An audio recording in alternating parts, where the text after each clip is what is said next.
Respecto a la manera en que he venido presentando esta, he venido haciendo esta indagación respecto a la incorporación del pensamiento moderno y cierta transformación del pensamiento moderno en la práctica visual, eh, me acerqué, sí, me acerqué a través de la lectura que hizo Raymond respecto a los cambios que se dieron en producción de poesía, cambios sociales que se estaban dando en la época y una alteración de la retórica, del modo de expresarse y de las imágenes incluso que artistas y poetas estaban promoviendo, es decir, para llegar a lo que vendría a significar el futurismo como vanguardia, eh, me quedé en un paso y es básicamente el hecho de que si había terminado en la sesión pasada respecto a mencionando el hecho de que eh, el poeta habría, el poeta y el artista habría de no dejarse encantar, encandilar, engañar por los inventos de los prácticos. Esta sería como la frase de Jules Romans: no te dejes asombrar por los inventos de los prácticos, sírvete de sus máquinas y desprécialos, a ellos y a sus máquinas, tranquilamente, solo importa el alma. Ah, digamos que ese llamado de atención que se le haría desde posiciones como esta al artista y al poeta es que tome los adelantos, las transformaciones técnicas que le acompañan para servirse de ellos y dar cuenta de la sociedad que quiere representar. Tome la retórica que le ofrece la cultura popular, la cultura vernácula, la cultura que tenga cerca, trate de darle forma si quiere utilizando esos elementos. No es una orden, no es un reclamo de actualización inmediata, como muchos artistas lo podrían tomar, como eh, básicamente, que esto ya lo he mencionado en otras clases, en Humanidades 7 de hecho, hablé sobre ello en una clase que grabé para dictar esta semana.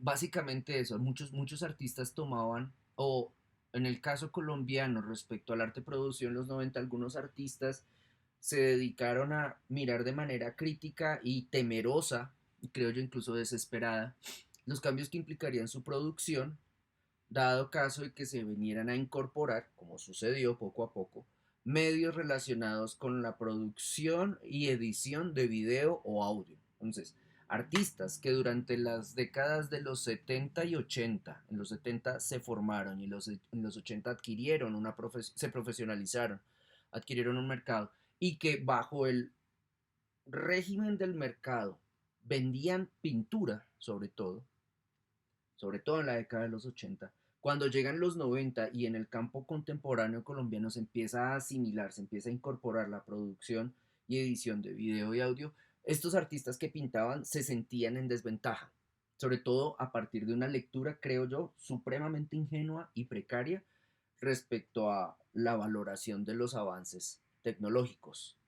Muchos de estos pintores, excelentes pintores, pasaron de manera chambona e improvisada a incorporar video o audio en sus obras sin entender muy bien qué paso estaban dando y por qué lo daban.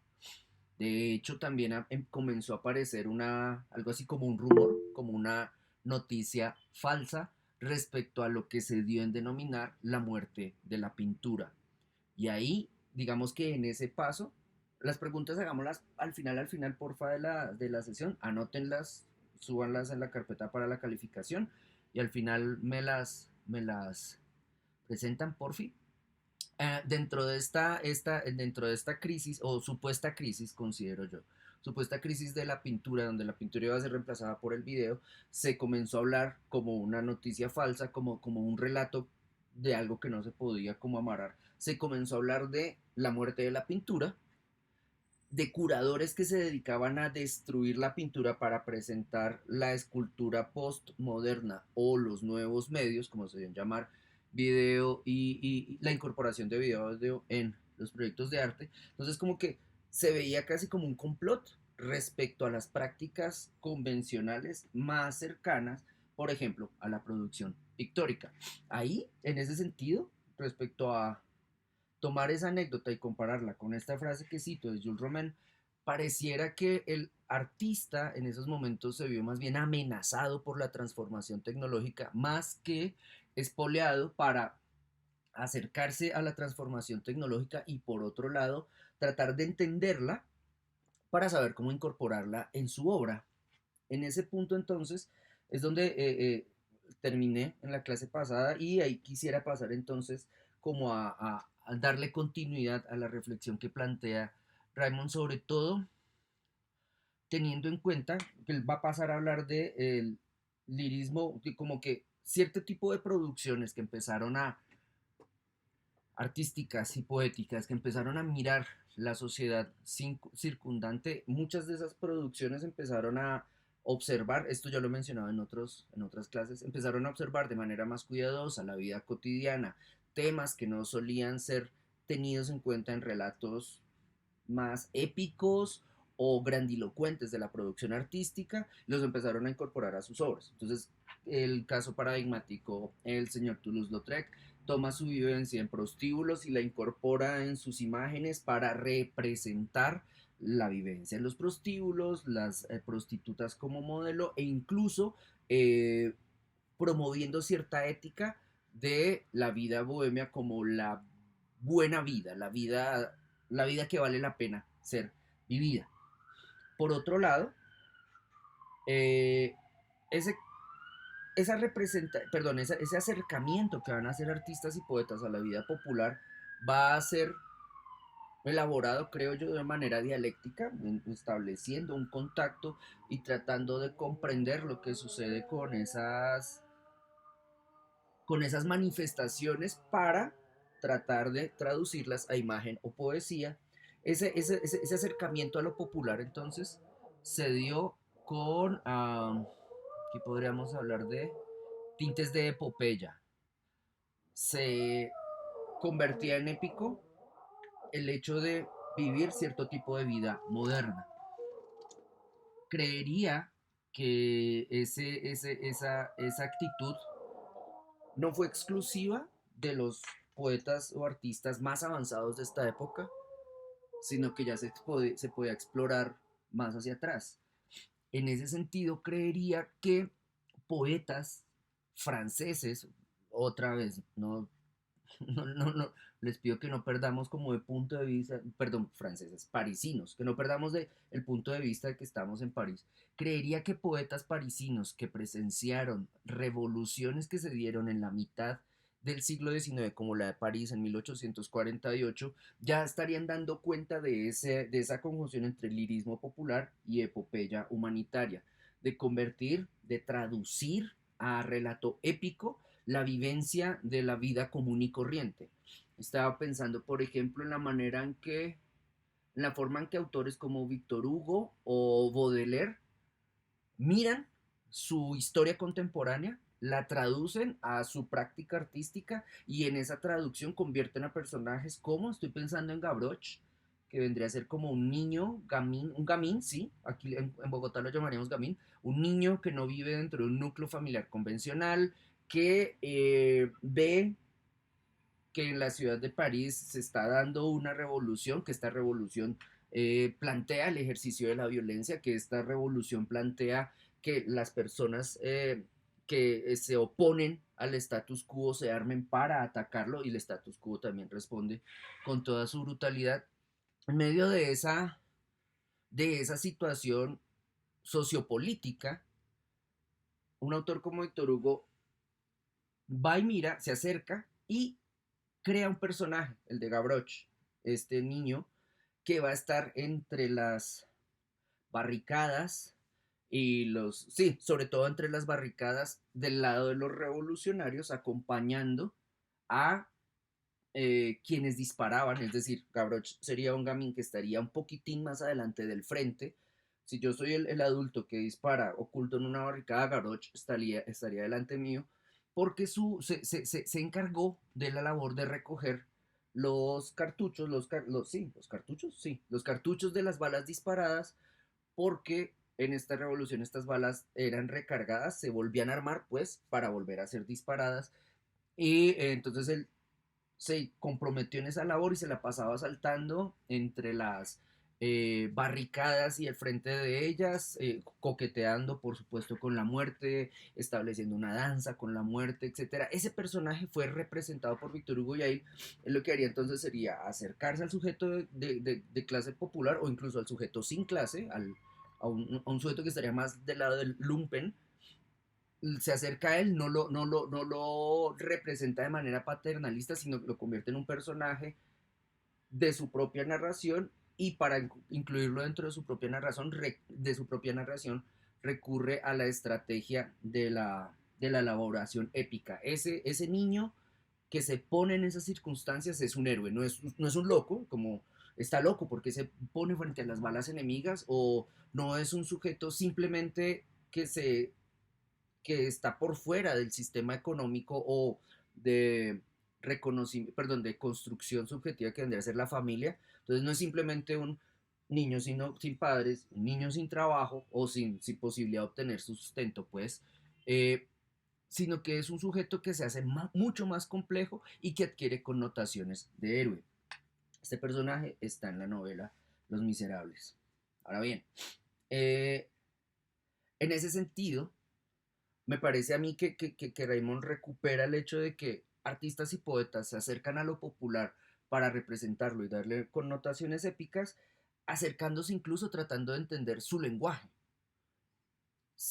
El poeta, aquí de hecho la posición podría ser ambigua. Aquí se podría preguntar si el poeta es un compañero, un amigo de esos sujetos que está representando, o si el poeta es un espía, si el poeta es un etnógrafo que se adentra en entornos culturales que le son ajenos, escucha muy atentamente y extrae de allí, y tomen si quieren comparar esa noción de extracción como extractivismo, como cuando un país le quita a otro sus recursos naturales, extrae de allí comprensión de la cosmovisión que tienen esos personajes que él quiere representar, aprende su léxico, aprende su gramática y los pone en su texto. Ahí entonces la prevalencia, y eso se va a ver muchísimo en arte, en poesía, en música incluso, pero insisto, no soy historiador de música, entonces no podría darles ejemplos, pero lo que va a aparecer es,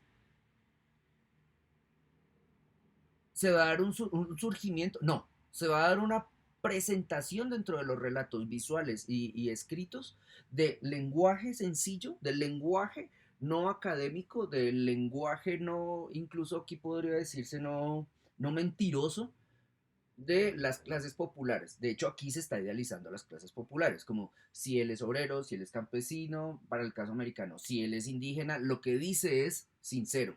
Él es más sincero que, y aquí vendrá la contraposición, que la persona que vive en un entorno urbano y solamente está concentrado en trabajar para generar recursos para gastar.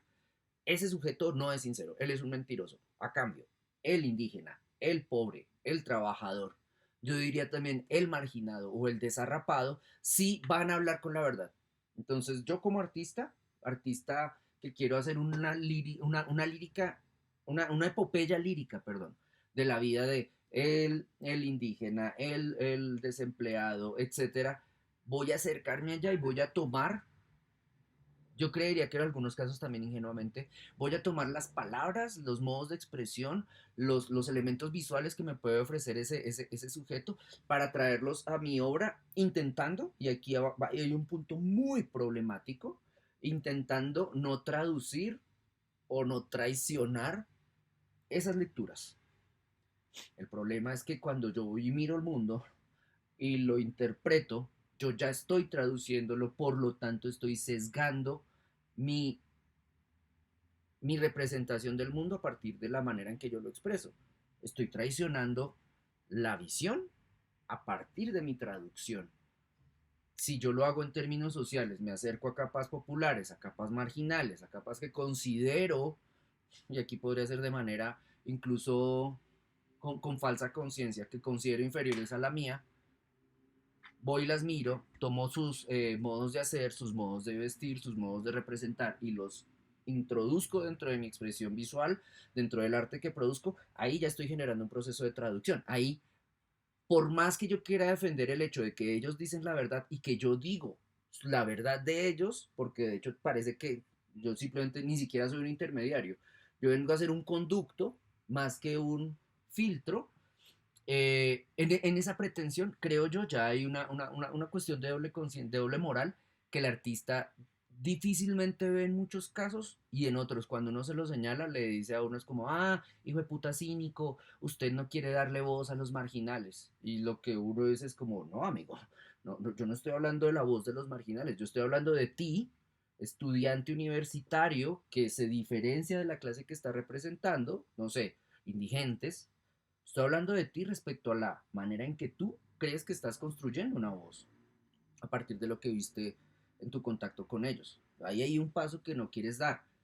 Generalmente ese paso no se quiere dar, creo yo, sobre todo porque la aceptación, por ejemplo, de la manipulación, de la reversión, de la interpretación incluso fallida en términos de paternalismo o de desprecio social, es bien difícil que un artista lo reconozca y mucho más si por ejemplo basa su obra en ese contacto. En el caso colombiano, aquí aparecería entonces el ejemplo canónico de la historia del arte y del cine colombiano en ese sentido, una película como Agarrando Pueblo. Esto ya se lo saben ustedes, pero pues lo incluyo para no perder contexto. Una película como Agarrando Pueblo es básicamente una película que reelabora el lenguaje audiovisual en su misma realización, se utiliza la filmación a color y la filmación en blanco y negro para dar diferentes niveles de interpretación. Y uno de los argumentos que tiene Agarrando Pueblo es, cineastas critican a colegas cineastas señalando su proclividad a filmar pobres para después mostrarlos en festivales extranjeros y por supuesto sacar recursos de ello, intelectuales o económicos. Para hacer la crítica, estos cineastas hacen una película donde actúan como los que consideran que son unos vampiros. De hecho, la traducción al inglés, de si fue al inglés o al francés, no lo recuerdo ahora, del título Agarrando Pueblo, porque Agarrando Pueblo será muy difícil de traducir en inglés o francés. Una de las traducciones que tuvo el título de esta película cuando circuló internacionalmente fue Los vampiros de la pobreza. Entonces, Carlos Mayolo, Luis Ospina generan esta lectura como muy sofisticada y muy crítica de los procedimientos de esos cineastas que creían que por filmar pobres ya estaban haciendo con esa obra un lirismo, una epopeya lírica popular y utilizarlos como actores naturales sería como recuperar lo genuino de su modus vivendi. Lo que hacen Ospina y Mayolo es generar una crítica con los mismos procedimientos de esa gente que se considera, que consideraba que actuaba de buena fe.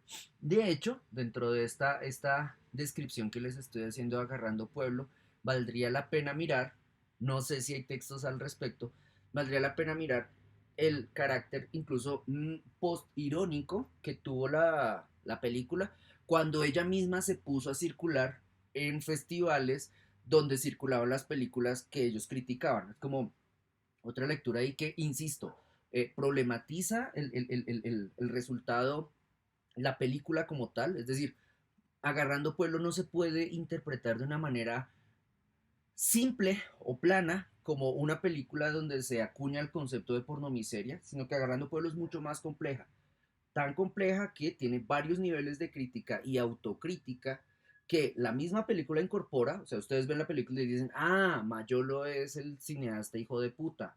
Ah, Luis Ospina es un sujeto ambiguo que no se sabe si está disfrutando en la filmación del pobre o participa construyendo la narración para criticar a los que filman pobres.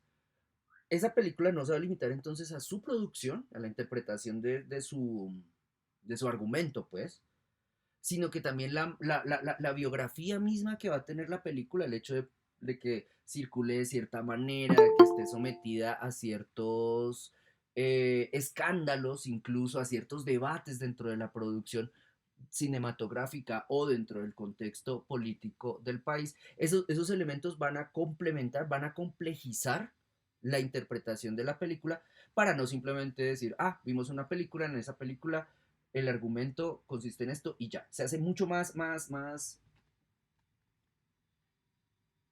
Se integran muchos más elementos para entender la película, sobre todo porque ya ella no va a existir como producto estético autónomo que vive y opera en el mundo de las representaciones audiovisuales, sino que también cuando llega al contexto social es asimilada e interpretada de cierta manera y por lo tanto complementada. Creo que por esa vía, de hecho, llego al otro punto donde Marcel Raymond va a decir que gran parte del esfuerzo que van a plantearse artistas y poetas que están en este desarrollo del lenguaje moderno, en gran medida su esfuerzo va a ser, sí, producir imágenes que lleguen a un público y sí convertir al público en un lector informado, un público que no mire sus obras de manera pasiva, sino que incluso intervenga en ellas. De ahí puede derivarse, por ejemplo, el complejo de distanciamiento o indiferencia, que ustedes lo pueden ver como quieren. El complejo de distanciamiento o indiferencia que hay entre artistas que realizan propuestas muy vanguardistas y experimentales y un público que no entiende o no quiere entender esas propuestas y una consecuente separación que en muchos casos va a llevar o al odio o a la incomprensión. Eh, Sin embargo, ese poeta y ese artista, yo diría ese cineasta, ese músico, ese coreógrafo, van a generar constantemente, de manera experimental, acudiendo a una versión productiva de la comprensión del error, van a entender que en su proceso constante de generación de provocaciones o imágenes que traten de recuperar la actividad de quien mira de quien consume su obra, ahí en esa comprensión van a esforzar, perdón, van a basar gran parte de su actividad. De hecho, muchísimas obras de arte de vanguardia van a, van a fundamentarse en el hecho, van a fundamentar su razón de ser en el hecho de provocar a ese espectador, casi que a veces darle una cachetada, casi que a veces agredirlo moralmente, físicamente también pasaba. Por ejemplo, las veladas de teatro futuristas eran, uno podría ver, sí, un poeta que dice poemas que la gente no escucha, pero es que la gente no escucha los poemas porque está dispuesta a coger las sillas, las mesas, los vasos del bar donde el poeta se está presentando para irse a agredirlo. Entonces uno no sabía si estaba en una velada poética o en una pelea, una batalla campal o en un performance, por ejemplo. Pero entonces, en ese acercamiento, en esa relación, en esa ansiedad, creería yo, en esa ansiedad que va a tener el artista o el poeta por hablarle a un público que quiere que despierte y que sea activo, ahí se van a dar unos choques supremamente interesantes respecto a la forma en que tanto el artista o el poeta como el público interpretan ese llamado a la actividad. Como a veces el público dice, como uno lo dice, siempre que quiere perder tiempo consumiendo cultura, dice, no me joda, no quiero pensar, quiero solamente entretenerme. ¿Cómo asume esa respuesta el artista o el productor o el creativo? Y cómo por otro lado el creativo dice, voy a joderle la vida a este espectador en todo momento. Incluso cuando está jugando a distraerse de su vida laboral, a descansar, incluso en esos momentos quiero llamarle a la actividad. Y ahí se va a dar, insisto, una tensión dialéctica que en muchísimos casos podría fundamentar incluso la existencia de obras en sí mismas. Estaba pensando en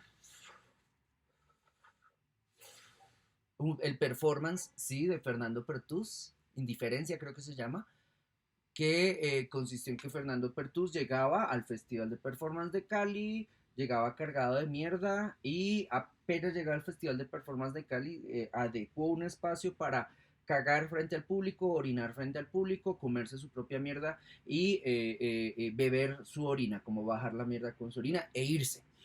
En esa acción, no simplemente el componente estético daría cuenta de lo que sucedió, como, no sé, ustedes llegando a su casa después de ver el performance, como, mami, vi a un varón a un joven adulto cagar frente a mí en una sala de exposiciones y comerse su mierda, sino que además de ello, la acción de él, por eso el título, indiferencia. De hecho, cuando ustedes hablen con él, la retórica como él interpreta su obra apunta a eso. Además, lo que buscaba Fernando Pertús es que el público de ese momento, es que no recuerdo la época, creo que es comienzos de 2000 o finales de los 90. O sea, una época donde se exacerbó la guerra contra las drogas y que se tradujo en bombas en las ciudades y un incremento brutal de la migración, pues por violencia en los campos. El llamado de atención que quería hacer Fernando, o no, además de comer mierda ante el público, de comerse su mierda delante del público, Fernando Bertús quería hacerle un llamado de atención a su público para que, y él lo utilizar de manera casual y me parece adecuada, palabras como despertar, reactivarse, moverse y sus variaciones, quería que el público despertara para que se diera cuenta de manera reflexiva cómo era indiferente a otros hechos de violencia que estaban pululando en la sociedad colombiana. El, el llamado de atención de Pertus no era activista, no era como me como mi mierda porque vivimos comiendo mierda, no, no, él omitía la traducción, perdón, la intermediación verbal, nada, el sujeto llegó, lo hizo en silencio y chao. Él no ofreció la mierda a los demás. Digamos que un futurista italiano de principios de siglo podría ser Marinetti, por ejemplo, podría así hacer eso y llevarse en el plato su mierda para ofrecérsela a los demás para desencadenar la respuesta de ese público. En ese sentido, Marinetti era por agresivo, creo yo diría, por agresivo y por supremamente, sí, egomaníaco a morir, él sería más dado a este tipo de obras. Obras donde lograr la provocación del público, lograr que el público le siente sus muecos porque les ofreció mierda en el bar, para Marinete sería el gran éxito. Era muy planito, para él la conclusión de sus performances en violencia era como, gol, me odiaron, like, listo. En el caso de Pertus, Pertus no llegó a ofrecerles la mierda a la gente, no se la asuntó, nada. De hecho, yo no sé cuál fue el destino de esa mierda. Sé que la la parafernalia utilizada para la obra, el plato, los cubiertos, la copa, el mantel, sí fueron guardados como vestigios del performance, pero no sé dónde quedó la mierda, por ejemplo. Pero digamos que en ese sentido, incluso Pertus no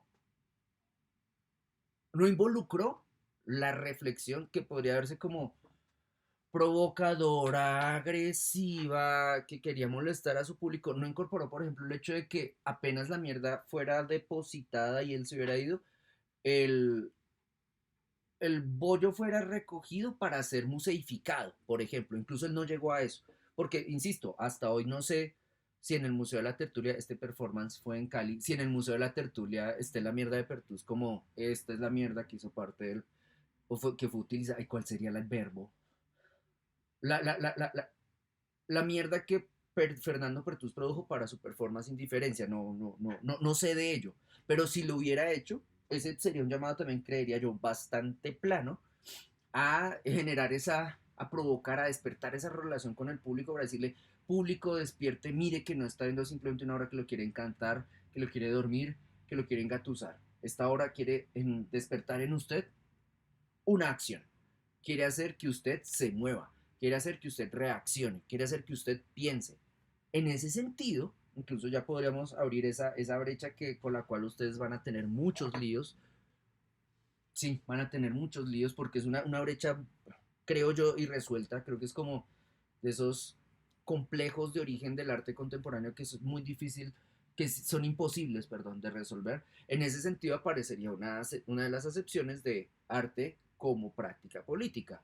Si yo veo a Fernando Pertús cagando y comiendo de su mierda en el Museo de la Tertulia, yo voy a salir después a la calle a mirar a los indigentes de manera diferente.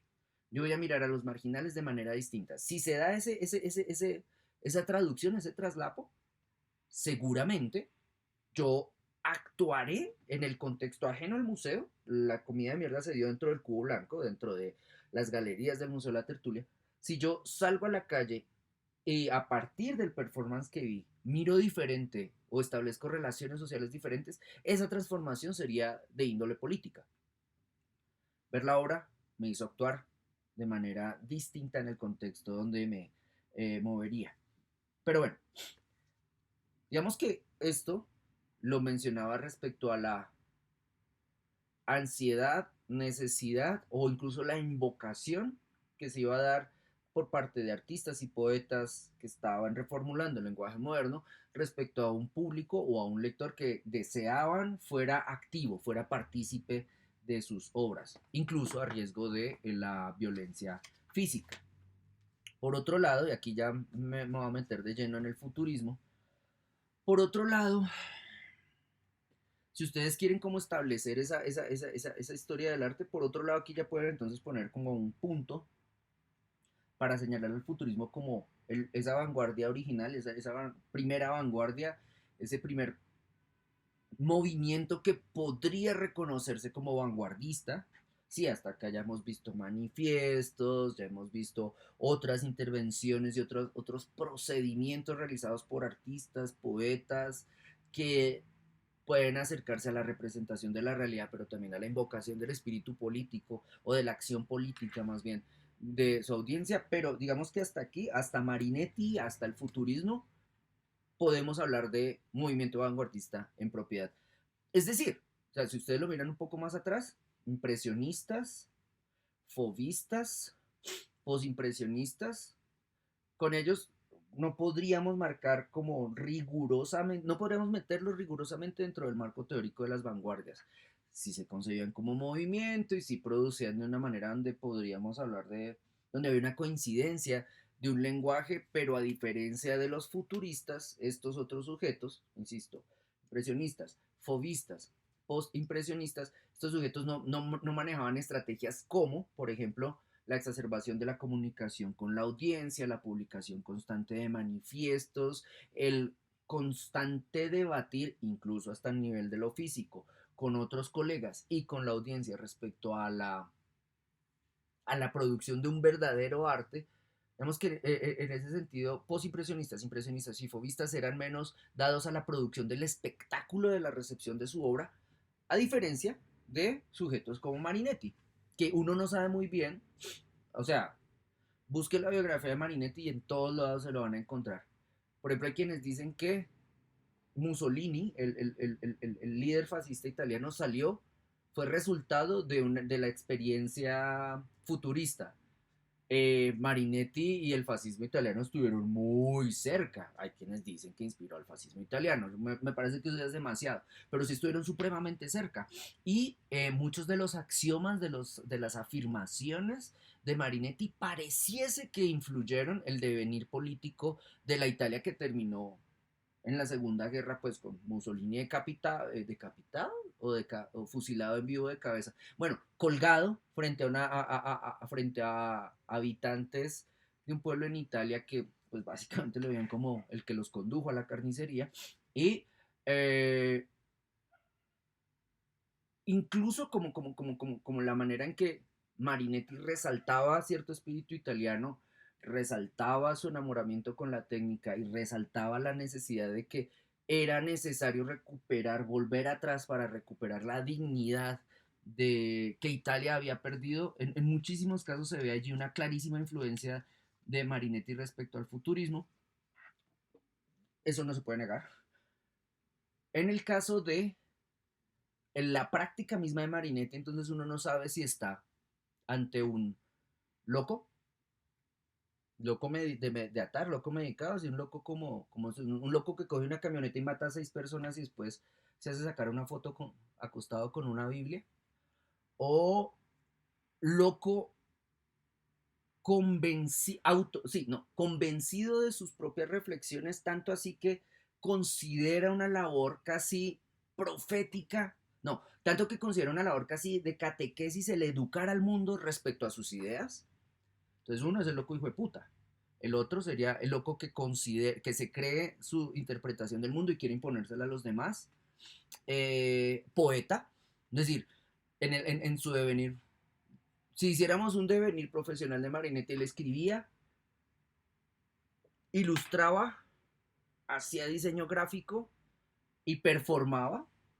Entonces, y aquí cuando hablo de performance, parte del devenir de este extremista de derecha, defensor de las prácticas fascistas, fue, eh, por ejemplo, desarrollar las veladas futuristas como espacios donde se da una provocación con el público y donde se inventó, sí, podría decirse así, el performance.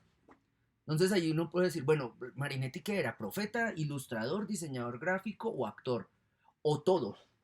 Y si uno extiende hacia el desarrollo del capitalismo, sobre todo el capitalismo industrial, que después, cuando ya hablemos del posmodernismo, o si nos ponemos como con fechas, cuando hablemos de lo sucedido después de mayo del 68, incluso Marinetti se estaba promoviendo como lo que hoy sería un social manager, un publicista, un sujeto que calculaba sus acciones en la escena pública o en la arena pública como unas acciones no netamente artísticas, sino también de índole política, con un claro ingrediente de provocación, y por otro lado, encaminadas a capitalizar el escándalo. Entonces uno dice, ¿qué tipo de profesional es este? No lo puedo ya enmarcar con los clichés que me ofrecían las bellas artes o que me ofrecía la distinción en las artes, en la producción artística antes de las vanguardias. Resulta que él es un nuevo profesional de la producción creativa que busca incidir en diferentes contextos, no solamente a nivel del arte que produce, no solamente en la audiencia que ve su arte, no solamente en los públicos, en los políticos que puedan hacer parte de esa audiencia, sino incluso en una representación, no, una reconfiguración del relato histórico. En ese sentido, si ustedes miran los poemas que va a hacer este sujeto respecto a la guerra, ustedes podrían, de hecho, como tratar de responder la pregunta de este tipo que era. Si ustedes leen los poemas, los manifiestos donde Marinetti participaba, en los cuales se exaltaba la guerra, se saludaba a la guerra, se invocaba a la guerra como lo mejor que le podría suceder a la humanidad, uno dice, este hijo de puta se nota que no está en la guerra. O como sucede, por ejemplo, en nuestra guerra, como que desde el hijo de puta centro democrático se invoca la guerra, pero los muertos los ponen personas que, pues sí, pobres del centro democrático. Pero en el caso de Marinetti, la invocación a la guerra no puede decir como, pero este man qué putas. Porque considera que el exterminio es deseable, o peor aún, porque considera que el exterminio es saludable. ¿A qué está jugando? A recuperar una imagen supremamente mitificada de un héroe que ya no existe, en recuperar para sí mismo y para su generación la guerra como un espacio donde se va a poner en juego la virilidad, porque pues ser viril frente a una máquina todo el tiempo moviendo una palanca, eso no es muy de machos que digamos, o pasársela en un telar 18 horas al día, eso no me dignifica como varón. Pero, si me voy al relato épico de, es que en la guerra yo me puedo probar como hombre, es que solamente luchando es como se conoce a las personas, me dice como, de pronto usted, aquí está hablando un sujeto castrado por el desarrollo tecnológico, por el desarrollo urbano, que habla con rabia, Marinette andaba puto todo el tiempo, que habla con rabia respecto a esas transformaciones a nivel técnico y social, y considera que una manera de quitarse de encima ese devenir podría ser el ejercicio de la violencia directa. Entonces, ¿contra qué? ¿Contra quién hacer la guerra? Por ejemplo, Marinetti no es sociólogo. Entonces, como, sí, hagamos la guerra contra quién. Ay, no sé. Sí, no es de la FARC. O no dice, vamos a matar a las disidencias. No tiene ni puta idea. Es como, hagamos la guerra, marica. Hay que ir a matar. El problema que tendría es como, bueno, listo, vamos a elegir enemigos. ¿A quiénes? Somos fascistas. ¿A quiénes vamos a atacar? ¿A los marginales dentro de nuestro país? Listo, acabamos con ellos. Y después, ¿y hasta dónde llevamos nuestra guerra? ¿Hasta el exterminio de la humanidad? Ahí ya, ahí ya el relato marinetiano ya no tendría razón de ser, él no concluiría en, y entonces nos promulgamos como los ganadores de esta guerra de exterminio a nivel cósmico, no llegaba hasta allá. Por otro lado, si ustedes le preguntaran, ok, ¿cuándo empezamos la guerra? Él incluso llamaría la atención y en el caso de los futuristas, ahí ustedes deberían dividir entonces por generaciones, como que hay futuristas de primera generación y futuristas de segunda generación. Los de primera generación eran los que defendían de manera más radical el hacer la guerra, fueron a la guerra y fallecieron muchos de ellos en combate. Los de segunda generación ya eran más atentos a los efectos de glorificar la guerra y cumplir con ese mandato. Como bueno, yo quiero la guerra, listo, voy a la guerra, mierda, soy un burgués, no tengo entrenamiento militar, me cuesta estar en una campaña. ¿Es inteligente entonces seguir promoviendo la guerra? Entonces digamos que en ese sentido esa glorificación de la guerra al principio sería radical, gritona, sobre todo provocadora, sobre todo incluso como tratando de asumir las consecuencias de ese dogma, pero por otro lado, eh, esa, esa guerra también adquiría, también se materializaba en entornos de circulación de lo cultural. Por ejemplo, podría materializarse en una oposición bastante plana, pero evidente en esa sociedad, entre lo que se consideraba cultura clásica del pasado, Roma antigua pues, y desarrollos tecnológicos. Entonces, si yo pongo la velocidad de la máquina recién elaborada, la máquina brillante y en pleno funcionamiento, y la contrasto con una escultura extraída de un hallazgo arqueológico, entre velocidad y quietud, debería ganar velocidad. Es más, diría Marinetti, yo debería tomar la máquina para destruir la escultura. No sé, un martillo neumático con estos que rompen calles. Entonces, cojo el martillo neumático y me parece en sí bello como representante de la transformación de nuestra cultura contemporánea. Ahora debo darle dos destinos a ese martillo neumático. Primero lo voy a aprender a usar para ir a romper esculturas en el museo. Después voy a destruir con él el museo. Después voy a tomar el objeto y voy a incluirlo, y aquí entonces viene lo problemático. ¿Dónde vas a meter tu martillo neumático si lo consideras producto de la nueva cultura? Entonces ahí empieza a aparecer el vacío de... Y entonces al final de esta faena de destrucción, el martillo neumático habrá de convertirse en un objeto que toda la humanidad habrá de reconocer como fundamental en la transformación del perfil de nuestras ciudades. ¿Dónde pondríamos ese martillo neumático? ¿En los museos? Pero, señor Marinetti, no que los museos eran mausoleos donde los objetos iban a morir. Ya destruiste el museo, perfecto, ya habías promovido, de hecho, el atentado terrorista dentro de la sala de exposiciones. Listo. ¿Y cuáles van a ser esos espacios de exhibición y de circulación?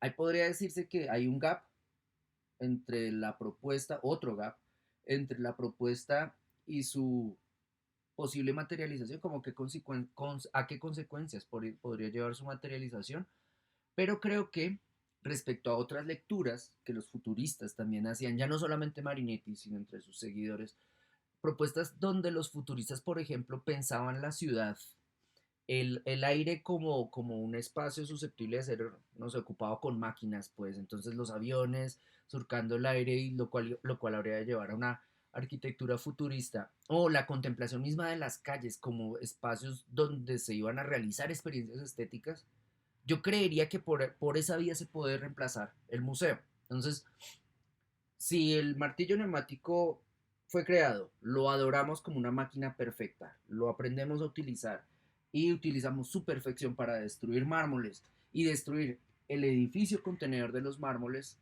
puede que pudiéramos optar, y aquí podría ser como una extensión de esa reflexión, pudiéramos optar por una entronización del martillo neumático como un artefacto adecuadísimo para representar a nuestra cultura, sometiéndolo a procesos de visualización en el espacio público. Obviamente cabría aquí la pregunta como, entonces hay que hacer una escultura al martillo neumático o convertimos el martillo neumático en una escultura al estilo del ready-made Duchampiano, o más bien evitamos nuestra fijación en el objeto, como tener que mostrarlo, tener que llevarlo como una reliquia a nivel de lo patrimonial. Dejamos de fijar, sí, dejamos de perpetuar nuestra fijación en el objeto y más bien pensamos en la manera en que el uso de ese objeto reconfigura ciudades. Creo que por esa última argumentación fue por donde se fueron los futuristas más interesantes. Acabo de olvidar su nombre, pero es un arquitecto futurista cuyos bocetos nunca hizo nada, solamente hizo bocetos. Es que estoy pensando en Giacomo Bala, pero no es Giacomo Bala. No, no lo recuerdo, pero búsquelo como con ciertas palabras clave, como arquitecto futurista que influenció las ciudades, la escenografía para Blade Runner. No recuerdo su nombre, lo siento. Pero creo que, ahora bien, creo que arquitectos que se plantearon ciudades dependientes ya no de la velocidad del cuerpo humano, del humano caminando espacios, territorios, sino más bien ciudades dependientes de la velocidad del automóvil para ocupar un espacio, o arquitectos que pensarían calles en un entorno donde, por ejemplo, se suponía el uso del avión iba a ser corriente, como que todos habríamos de tener un avión, por ejemplo. El pensar en esas calles, el pensar en esas ciudades, el pensar en esos edificios, dio como los desarrollos más, me parece a mí, menos negativos del futurismo y con mayor posibilidad de proyección. Piénsenlo de esta forma, si ustedes visitan un pueblo donde no hay semáforos, es buenísimo eso, visiten un pueblo donde no hay semáforos, sorpréndanse si quieren respecto a la ausencia de semáforos. Ahora analicen en términos de forma, de cómo los habitantes del pueblo ocupan ese lugar de convivencia, cómo ocupan ese pueblo, tanto así que no se hace necesario que haya semáforos. Ustedes pueden ver que hay una variable, la de la velocidad. De hecho, la de la velocidad mediante el uso de máquinas puede ser una variable a tener en cuenta. Piensen en un pueblo, esto sería muy difícil de encontrar en la actualidad, pero imaginen un pueblo donde no hay prevalencia de motos. Todo puto pueblo colombiano está invadido de motos. Pero bueno, no. Un pueblo colombiano donde no haya motos, no haya tantas motos, no haya tantos vehículos y la gente todavía se mueva, más bien, circule por sus propios medios. Pero circulan a pie. Si circulan a pie, las distancias tienen una extensión característica. No van a ser grandes distancias, porque es que si voy a pie me canso. Si voy a pie de mi casa a mi escuela, por ejemplo, puedo lograrlo a pie. Si necesito un vehículo, ese vehículo va a implicar la posibilidad de no cansarme para llegar a mi destino, también la introducción de la velocidad, habría de manejar de manera diferente mi tiempo y la configuración de esos dos destinos, casa, escuela, puede cambiar, ya la escuela puede quedar más lejos. En ese sentido, insisto, el, el, el, el efecto de la reflexión futurista en torno a la cultura popular, si se toma por el lado del berrinche y del escándalo y de la capitalización del escándalo que enseñó Marinetti, pues puede ser una vía, es decir, como, futurismo igual retórica de marketing y publicitaria tal cual como la conocemos ahorita. O sea, podría ser una vía. A mí me gustaría sugerir otra, es como miren los avances que produjo la retórica futurista respecto a la concepción de nuestras ciudades.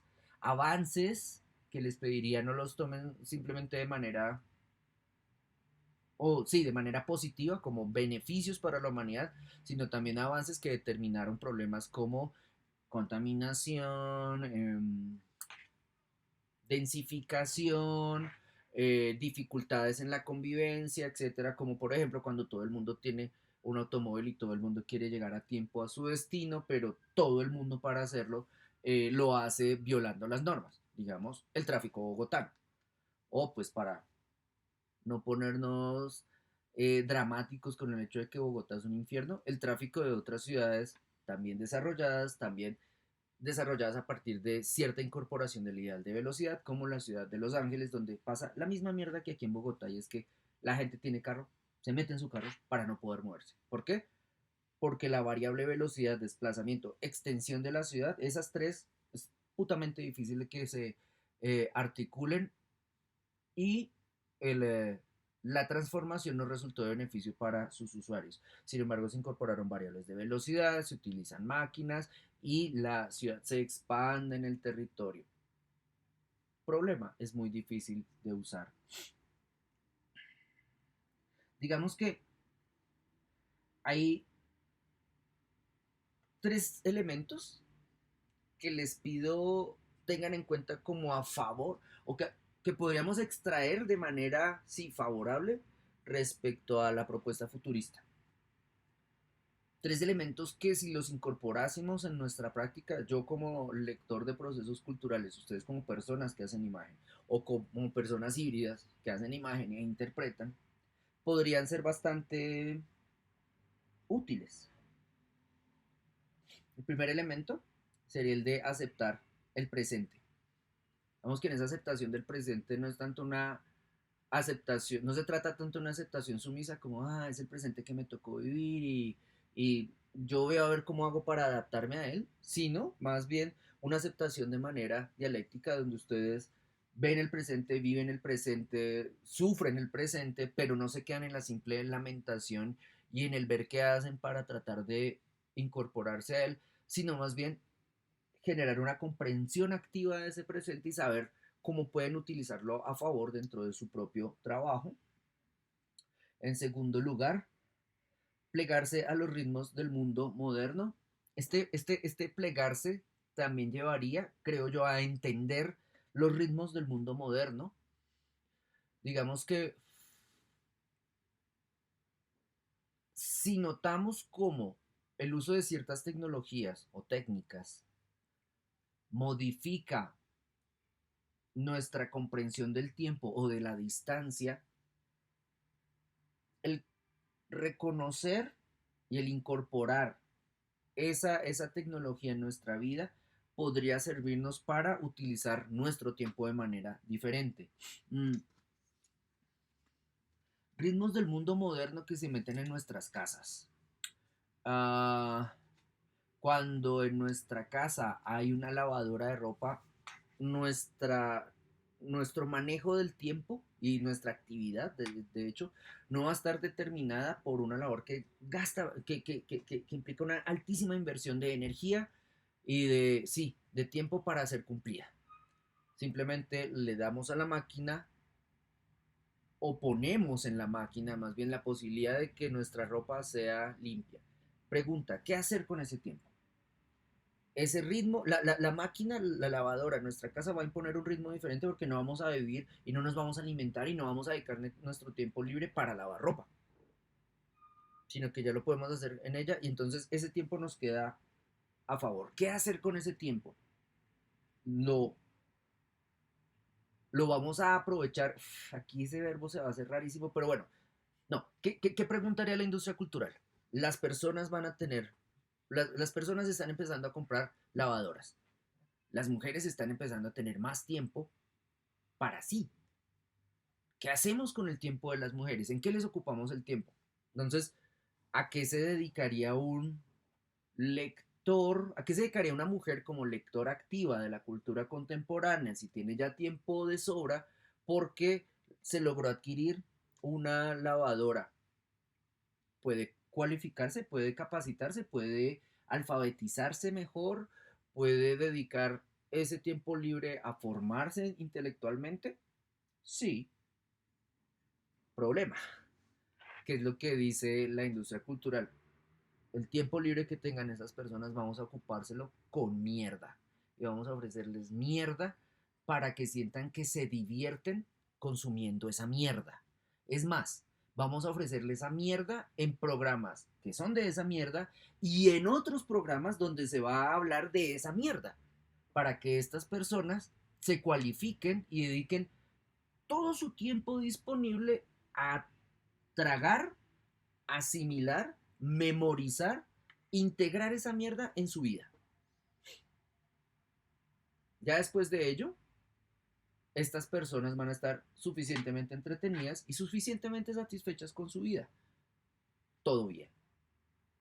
Si miren, si ustedes toman ese esquema que les acabo de escribir y van ahora mismo y prenden su televisión y la prenden hasta el momento en que sea la hora de almuerzo, que en nuestras convenciones sería 8:30 de la mañana, 12:30 del día. Miren porfa lo que nuestra televisión de mierda, nuestros medios de comunicación de mierda nos ofrecen como contenido cultural para ocupar ese tiempo. Entonces, no son novelas. De hecho, no son novelas de mierda. De hecho, es peor. Son programas donde las personas, ¿cómo lo pongo? Donde la audiencia es concebida como una audiencia que cuenta con tiempo, con muchísimo tiempo, para ver a otras personas haciendo huevonadas. Por ejemplo, ver a J. Mario Valencia jugando golosa, ver a, no sé, dos actores de televisión de mierda en otro programa cocinando huevos pericos y hablando de cómo ellos aprendieron a cocinar huevos pericos sin perico en Ibiza, y entonces esa receta de Ibiza nos la van a presentar en este programa. Y por otro lado, hay personas que nos van a vender productos de mierda como, no sé, la faja que si yo me la pongo voy a adelgazar porque me hace arder la barriga, porque tiene alcanfor, etcétera. Entonces, si miramos esa oferta cultural, sí es cultural por desgracia, esa oferta cultural que nos van a promover los medios respecto a nosotros como personas que vamos a consumir esos medios, que ya no vamos a estar esclavizados en lavar la ropa, en sostener el hogar, sino que esas labores ya se las dimos a las máquinas. Cuando miramos ese tipo de productos vamos a ver que no buscan privilegiar nuestra cualificación intelectual, sino buscan sobre todo entretenernos de la peor manera. El gran lío que podría haber acá, sobre todo para ciertos intelectuales que van a ver esa relación del lector, del espectador, supremamente activa con esos medios y no con el arte, va a ser como, pero esta gente qué, prefiere gastar su tiempo viendo Hola, buenos días a leer mi libro. ¿Qué le pasa? ¿Por qué no usa su tiempo libre en ver mi libro, en leer mi libro? O esta gente, ¿por qué discute en torno a los resultados de un reality y ve un programa y toma nota, memoriza y cualifica su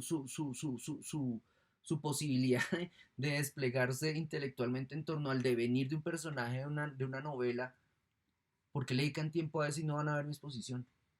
Mi exposición los hace mejores. Mi videoinstalación les enseña que incluso eso es mierda. ¿Por qué no lo hacen?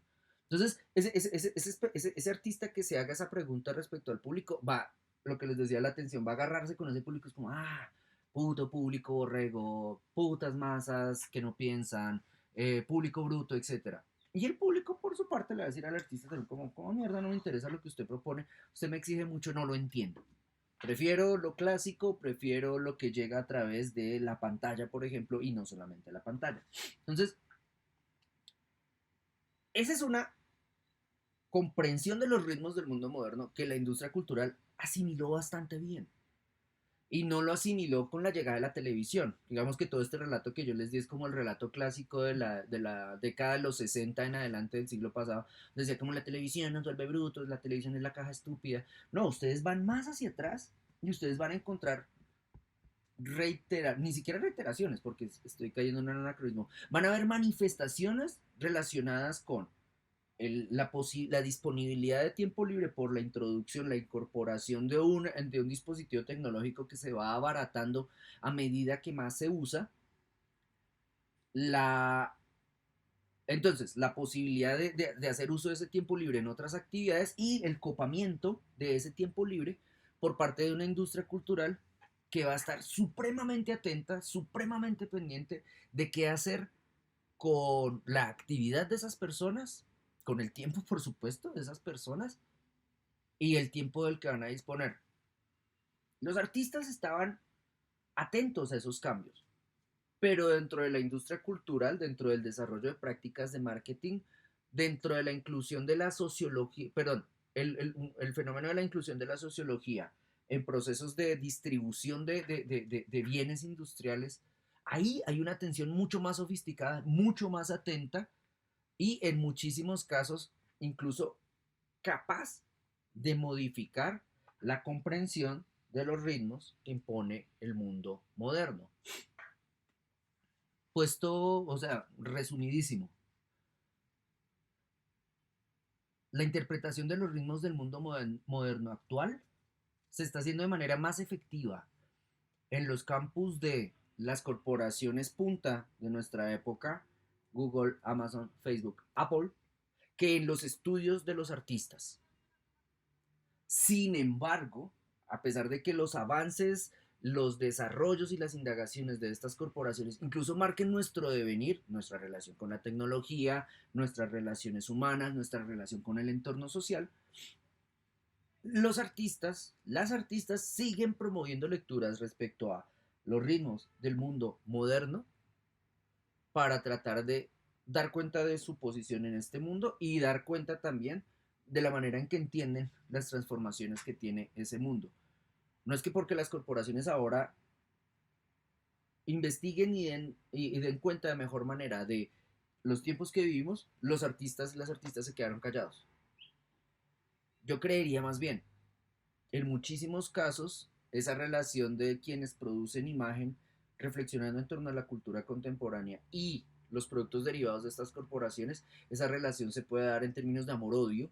Odio a Facebook, pero voy a hacer mi tesis alrededor de cómo la gente crea un semblante social en Facebook, o voy a comprender, voy a intentar definir el algoritmo de Google para que cuando la gente haga una búsqueda, busque Marinetti futurismo, resulta que lleguen a campos floridos, entonces imágenes de campos floridos, o maldito Google, maldito Amazon, voy a ir a poner una bomba y el poner esa bomba es mi gesto iconoclasta contra esta corporación. O sea, ustedes pueden encontrar ahí múltiples variaciones, pero insisto, esa atención a los desarrollos de la tecnología y a los desarrollos de lo que podríamos llamar mundo moderno, un mundo donde la técnica determina cambios, por ejemplo, en la concepción del tiempo, cuando son incorporadas dentro de las artes visuales, bien sea las vanguardias de principios del siglo o ustedes mismos ahorita haciéndolo en este el siguiente principio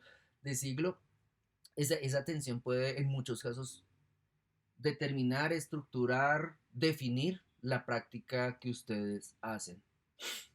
Ahí les recomendaría que busquen, por ejemplo, la página del artista bogotano que vive en Estados Unidos, Juan Obando, y miren su página, juanobando.com, creo que es. Miren en la página de Juan Obando cómo él, como productor visual, se relaciona dinámicamente con diferentes problemáticas sociales para dar su versión, para dar su respuesta en términos de arte contemporáneo. Y yo paro ahí.